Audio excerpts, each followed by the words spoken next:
Welcome, everyone. This is a webinar hosted by MOFGA staff, specifically to support and provide some information and provide kind of a forum for question and answers for Maine's food buyers, retailers around the issues and concerns of PFAS chemicals.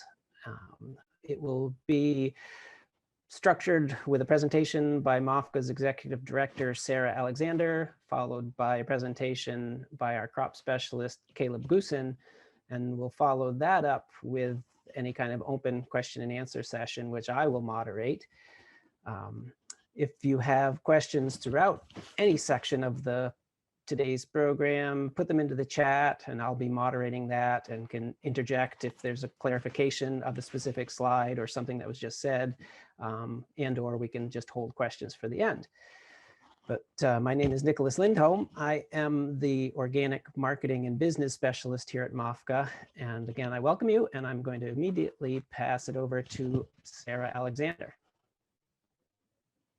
Great, thank you, Nicholas. Hi, everybody. My name is Sarah Alexander, and I use she, her pronouns, and I'm the Executive Director of the Maine Organic Farmers and Gardeners Association. Thank you all for joining us today. And Caleb and I are going to try to move pretty quickly through the slides that we have and the background material that we have, so we can really leave time for a robust discussion and questions that you all may have. And as Caleb and I and Nicholas talked about ahead of time, if you have questions, please feel free to put them in the chat, and we'll try to, if they're relevant to the slides that we're immediate on, we'll try to answer those. Otherwise, we may hold them till the end. So if you can move the slide forward one.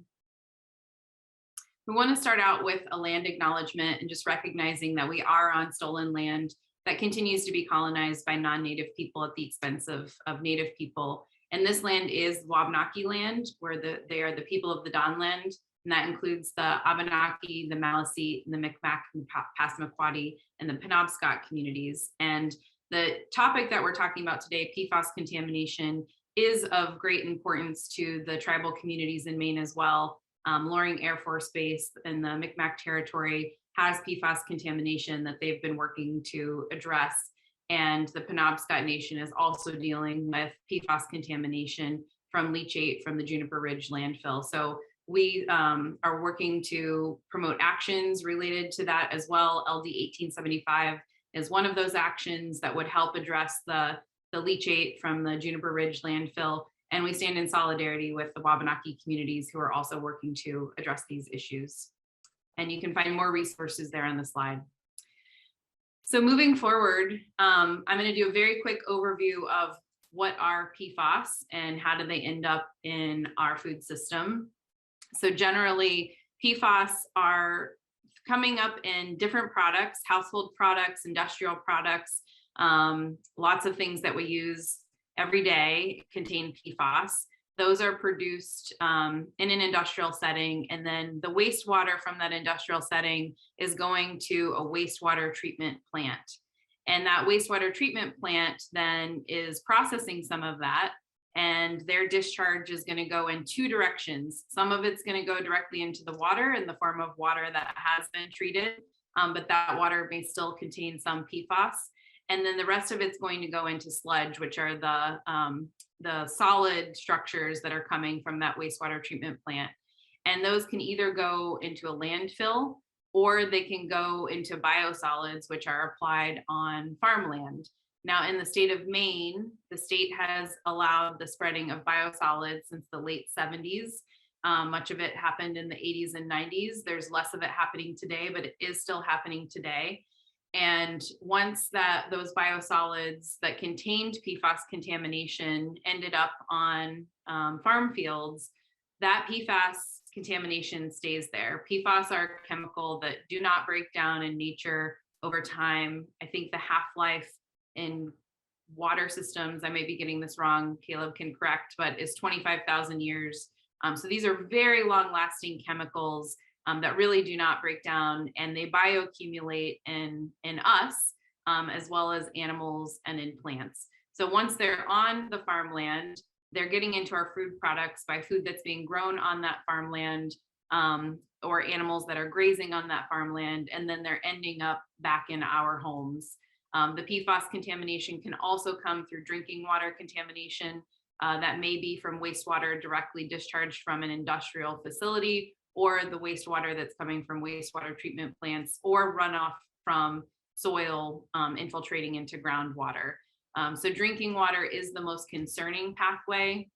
The Department of Environmental Protection here in Maine is working primarily to address the groundwater and the drinking water issue. But more and more now, over the last couple of years, we've started to look at the uptake in our food system. So if you want to move forward. The reason that this is of a major concern is that there are potential health effects of PFAS accumulating in our systems. These are the things that it's related to: increased cholesterol levels, decreased vaccine response in children, changes in liver enzymes, increased risk of high blood pressure, small decreases in infant birth weights, and increased risk of kidney or testicular cancer. And there's more research being done on this all the time. And I think the big picture takeaway from this is that even in small amounts in human consumption, these can have an effect on people's health. And so they're really of concern, and we really don't want them in our environment, our water, or our food system. Go to the next slide, please. So as I mentioned, these are in all sorts of products. One major one that we're going to talk a little bit more about is food packaging. They're in a lot of food packaging because these chemicals are water and grease resistant. So they end up in sandwich wrappers, takeout containers, fast food wrappers, but they also end up in a lot of our household items, nonstick cookware, outdoor gear, anything with a water repellent coating, stain resistant fabrics and carpets, and then in industrial settings, firefighting foam. Go to the next slide. So PFAS are a national issue. This is a map from the Environmental Working Group of suspected industrial discharge sites of PFAS. You can see on this map, there are areas that have much higher concentration of these than we have here in the state of Maine. But Maine happens to be one of the first states that's doing an aggressive look at this. And that is because the legislature has mandated it. So after there was contamination on a dairy farm in Arundel, Maine, a few years ago that came forward publicly, there was a commission that was formed to look into this issue in the state of Maine. And the state of Maine, the state legislature dictated that the DEP needed to investigate and look at all of the sites where this have been spread in Maine. But this is really a national issue. And we're at the forefront here in Maine in looking into it and also addressing it. So if you can move to the next slide, please. So this is what is happening in the state of Maine. And I want to explain a little bit about this map.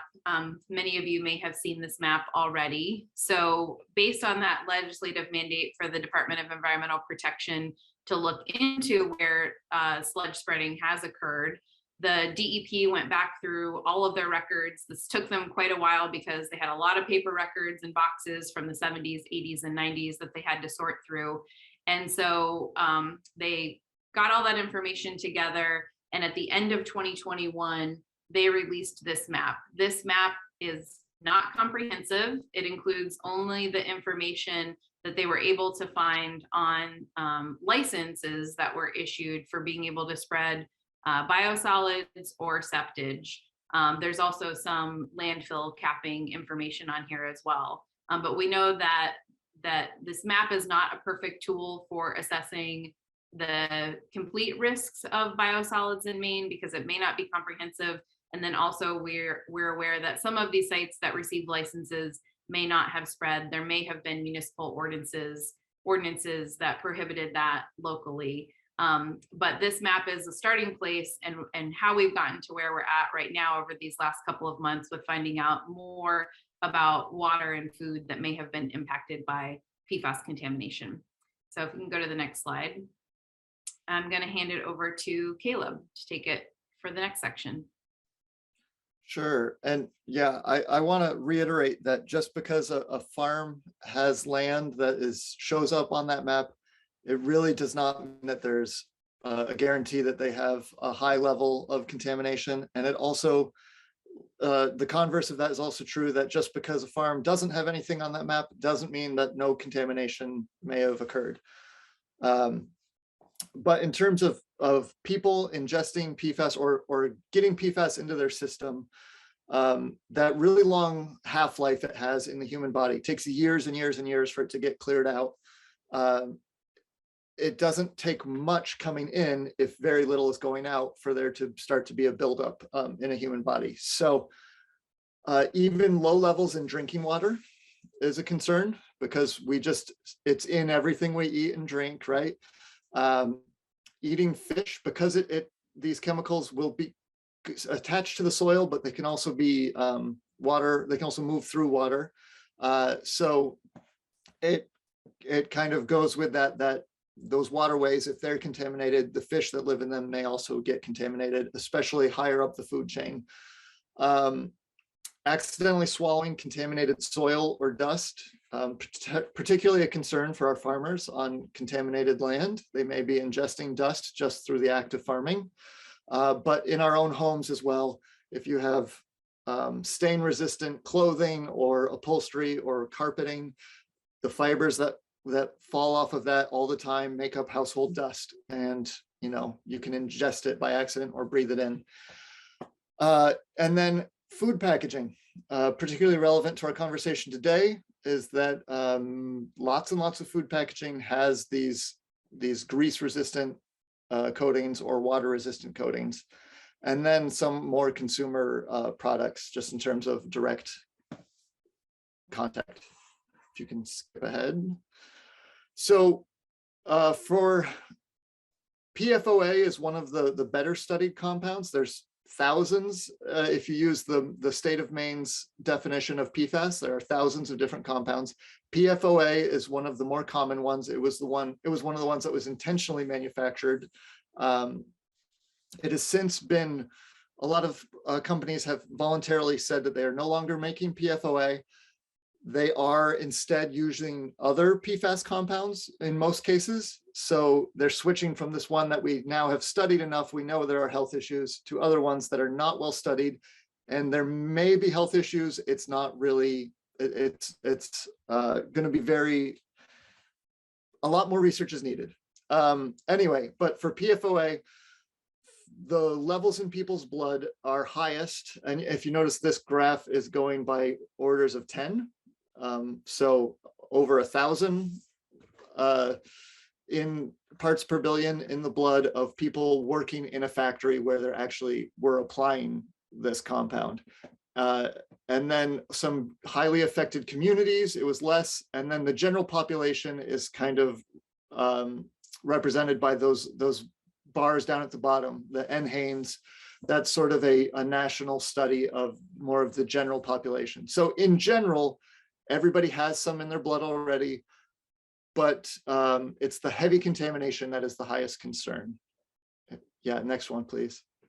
And then there is a little bit of it's hard to say about total PFAS in people's bodies, but for these specific compounds, they've mostly been declining in their prevalence in people's bodies over time.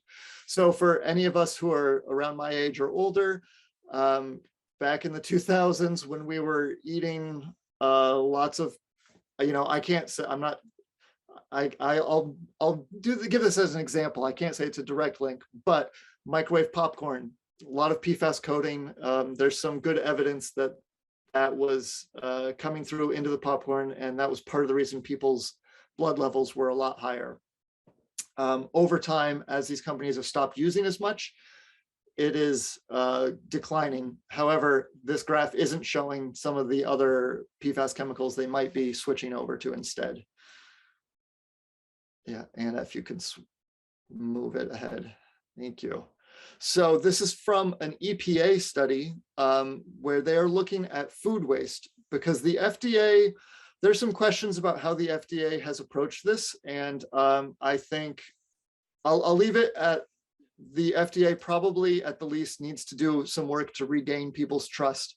They have a high threshold for when they will start to determine PFAS compounds are detectable in food or not. But what they've just found in the US food supply from the grocery store shelves is that many compounds don't have high contamination. Many, food items don't have high contamination issues. It tends to be more in meat and fish. And these are some results from other countries. Don't pay attention to the specific compounds that make up the different colors. The take-home message here is that, it is showing up in different levels in different food items. And one sort of re-emerging theme is that fish and seafood may be a particular concern. And if you can move ahead. So here's because the FDA has not set levels which are considered safe in food, the state Center for Disease Control has had to assist the Department of Environmental Protection to come up with their own action thresholds. And because this has been an evolving situation, they started with the foods that they knew were contaminated, and that would be milk and beef. They also have some for fish, knowing that fish can be an issue. These action thresholds are all in the process of being updated. I actually have to check in. I don't know if they finalized the new ones. They're all being lowered as a better understanding of how little exposure is needed to become a potential health concern. So this action level in milk is 210 parts per trillion. It's probably, don't quote this yet, but it's probably going to be around 50 something parts per trillion is the last number I heard. But that will be released from DEP and CDC, state agencies. And as contamination is being discovered on more farms, I'm sure everyone here has heard about some of our produce farms that have discovered contamination of water and or soil. They are going to assess food items individually as they come up to set a safe threshold. So currently, the Department of Agriculture, Conservation and Forest would not let milk above this action level or beef above this action level be sold. And then those action levels are likely to change soon.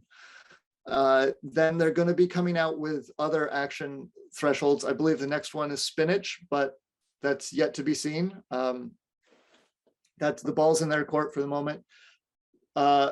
Unfortunately, that means all of our farms that have tested and they grow many different crops, they could in theory be selling whatever they want because there's no FDA guidance that says they can't sell it, and there's no state guidance that says this level in this produce is too high or too low. Or well, no, they would never say too low. They don't have any guidance to say when something is too high or too highly contaminated, which is why everybody's kind of waiting on that. And also why we kind of owe a debt of gratitude to these farmers for taking these proactive approaches and really trying to help maintain consumer trust, because I think that's going to be important. We really are leading the nation, and this is going to be a rough couple years, but I think in a decade's time, the food that people are getting from Maine, folks are going to feel a lot more confident about it, because we're going to know whether or not it does have a safe PFAS threshold, and no one else in the country is going to be able to say that unless they're using the numbers being prepared here in Maine. And then I see a question in the chat about soil beneficial use. That is the current work that the state does for, I may have this wrong, so take it with a grain of salt, but I believe that's the levels that they use when their biosolids are going to be applied currently under the current rules. So if biosolids tested above those levels, they would not be allowed to be applied to land, and that's beneficial use. So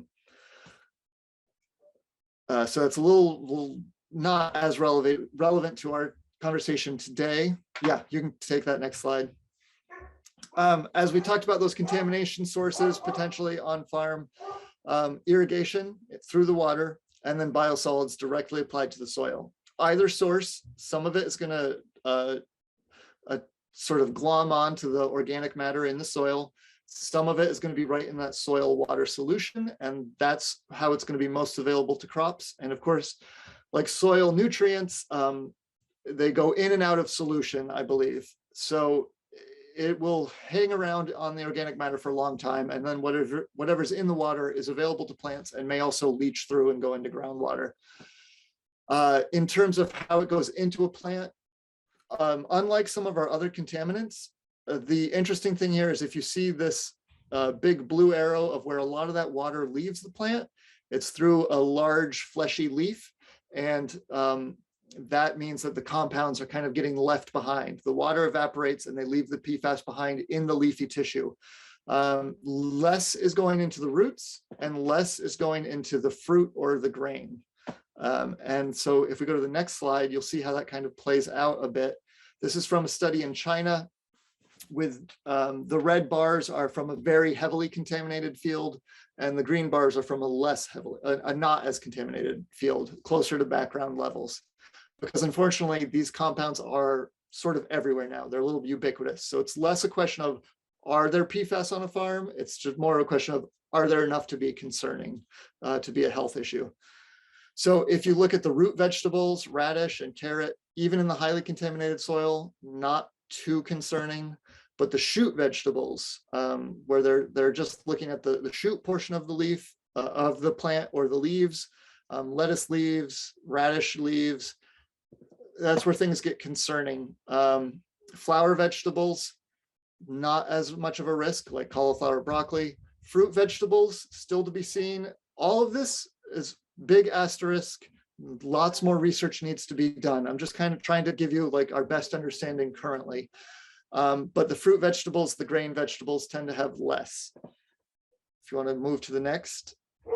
When it comes to animal products, if a farm can find out that they have contamination and they can address it in the water by getting water filtration put in place, and they can get clean feed, whether from, there's a couple strategies there, but the important part is just if you're giving the animals clean feed and clean water, they're actually better at clearing out some of these compounds than we are. And so this is a graph about beef. And essentially this is saying that the half-life for these compounds in an animal is less than 3 months, most likely. So to be conservative and say it's 3 months, after 12 months of clean feed and clean water, you should expect 1/16 of the amount in that animal that there was in the beginning of that year. And then milk production is maybe a little different. Egg production is probably even faster. The evidence that I've seen so far is that when chickens are switched to clean water, clean feed, and don't have access to soil that may be contaminated, if they have clean soil that they're in, their eggs don't take long to be cleaned up. And remediation. So when it's discovered in water, if it's a point source of water, like an irrigation well or a drinking well, it's relatively simple to just use a carbon filter, has to be changed out. That's going to be the cheapest. I believe some of the reverse osmosis systems are also effective. There are other technologies being investigated. They're probably high tech. They're probably expensive. They're probably not going to happen much, at least not in agricultural settings. For soil, a lot of people are interested, can you do phytoremediation? Can plants help get rid of it? As we just discussed, plants are taking up some, probably not a lot. So if even a plant that's going to take up a lot is going to still leave a lot behind in the soil. So it's going to take many, many years. And then you have plant tissue that has PFAS in it. And you have to decide what you're doing with that now contaminated plant tissue. So it's not exactly an easy fix. I think it's something to maybe look into for research purposes, but I don't think there's an off-the-shelf product or approach that our farmers can take to clean up their soil. Lots of questions about bacterial or fungal remediation strategies. The best information I've been given so far is that this is really unlikely to work. There is some research being pursued. I would say most folks need to be very cautious about somebody approaching this, especially because the few articles I've read about this have been talking about trade secrets and that they don't really want to share their information. And if it's really working, they should be willing to share that information and make it an approach. But hopefully I'll be proven wrong and there'll be some great ways forward. We'll just have to wait and see. The fluorine and carbon bond that is in these PFAS compounds, it's a carbon chain with lots of fluorines on it. That's what it is. It's a fluorinated carbon compound. That bond is one of the strongest in the world. So bacteria do not get much energy out of breaking that bond. That's how they eat. They break bonds and energy is released. In this case, they would have to put a lot of energy in to break that bond and would not get much energy in return. So it's very unlikely they're going to degrade these compounds. And even if they do, they'll probably break into smaller PFAS compounds. You can switch to the next. For organic certification, we've had questions, why didn't organic certification catch this? I think the short version is that organic certification is really about agricultural practices, and it works really well for most agricultural concerns. It's a 36-month transition period. If somebody was farming conventionally and they wanted to switch to organic, it would be 3 years of not applying any conventional materials, not doing anything that wouldn't be allowed in organic certified production before they can sell anything from that as organic certified. These compounds are not part of normal agricultural production. It's environmental contamination, and they last for a very, very, very long time. You can't really effectively look back long enough to know, did the person who sold this to the person who sold this to the farmer that's there currently apply something that may have been contaminated? It's just not, unfortunately, not something that certification can really catch. Current national organic program rules do not allow any biosolids. Anything that with human waste is not allowed in organic farming. So, contamination moving forward is not going to be a problem. And essentially anybody that's been certified since '95, they have not been applying anything since then.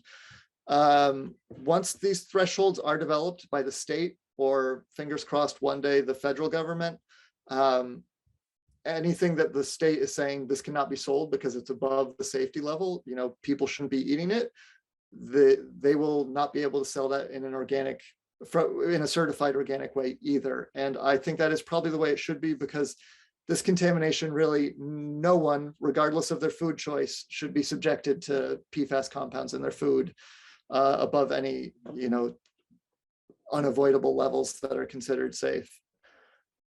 If you want to move to the next one, I think we're going back to Sarah for this. Yep. So just to talk about what this means for farmers, many of you on the call today, I'm sure, work directly buying from the farms that you work with. And for farms across the board throughout the state of Maine are in a high stress time period right now because of this. It's a lot of uncertainty and a lot of trying to figure out, okay, if they should be testing, kind of what that looks like, how to navigate through that. And then if they do find contamination, what do they do from there? So farm families themselves could be the most impacted here. Their health, the health of people working on the farm, both physical and mental. Financially, they're going to have lost sales if they have contamination on their farm. They have debt obligations and they're going to lose the value of their land, and then also their brand, which is really critically important for these folks as they work to differentiate themselves in the market. And then, of course, the stress and uncertainty of testing, planning, and the unknowns. And right now, for farms that are dealing with this, it's a lot of waiting. It's waiting to get test results for soil, for different products that they may have. And there's a huge testing backlog right now. And so in some cases, it's taking 6 to 8 weeks to get tests back on soil and tissue testing for products that they're looking into. So that's a long time to go with uncertainty and not knowing, how to move, how they're going to be able to move forward. If you want to go to the next slide. We know that this also places stress on consumers and retailers. And so wanted to start the conversation here about what retailers can be thinking about, certainly communicating with customers. And I think there's many points along the process here where communicating with customers is going to be important. So certainly when products are pulled, and we see the example here from Belfast Co-op with the Misty Brook products that were pulled there, when products are returned, there are going to be products that are coming back to market as they're tested and as they are found to have non-detectable or low enough thresholds that those products are determined to be safe. And as Caleb already mentioned, but I want to just reiterate, there may be no such thing as PFAS free in any part of our food system, because these forever chemicals are ubiquitous, and that's a story and a philosophical conversation for another day about how we got here. But the reality is we're here. And so there may be no such thing as PFAS free, but the state CDC, DEP, and Department of Agriculture, Conservation, and Forestry are going to make sure that when there is contamination, it's investigated, it's found, it's addressed, and that products are not going to come back onto the market until they're found to be safe. And we're ultimately going to have the safest food supply in the country because we're the only ones who are currently doing this testing. But we are going to need consumer education about products that are coming back onto the market that have been tested and have been found to be safe. We also need general consumer education about this. And this is really focusing on the fact that this is a national issue. This is not Maine specific. And so it doesn't mean that food from outside of the state of Maine is any safer or any less likely to contain PFAS contamination. In fact, when we start to talk about food packaging here in a minute, there could be some products that are in packaging that could make them much more likely to have PFAS contamination than products that are being sold locally. And then I think there's an important opportunity here for many of you to also engage your customers in advocacy for addressing the issue. And we're going to talk a little bit about advocacy in a minute, but I want to hand it back to Caleb to talk about PFAS and food packaging. Yeah, so hopefully folks already know about the legislative work that's occurred in terms of PFAS in packaging, specifically in food wrapping packaging, as well as generally. And I believe it's 2 different bills that were passed. And I don't remember the exact timeline on when food packaging has to be PFAS free, but I think it's coming up quick. So if you haven't already started investigating that, you probably are going to want to, because I assume it's going to apply to grocers as well as restaurants and fast food takeout places. But even if it doesn't, by 2030, the Department of Environmental Protection is required to have identified all the sources of PFAS coming into the state of Maine and to ban all but those that are completely unavoidable, like medical equipment. It's also worth noting here that the state legislature's definition of PFAS is a little more, a little different than what EPA would use or FDA. And so even more compounds are considered PFAS by Maine than are considered PFAS by FDA or EPA. So there's going to be, as these manufacturers have made these switches, oh, we're voluntarily no longer going to use PFOA or PFOS because those have been identified.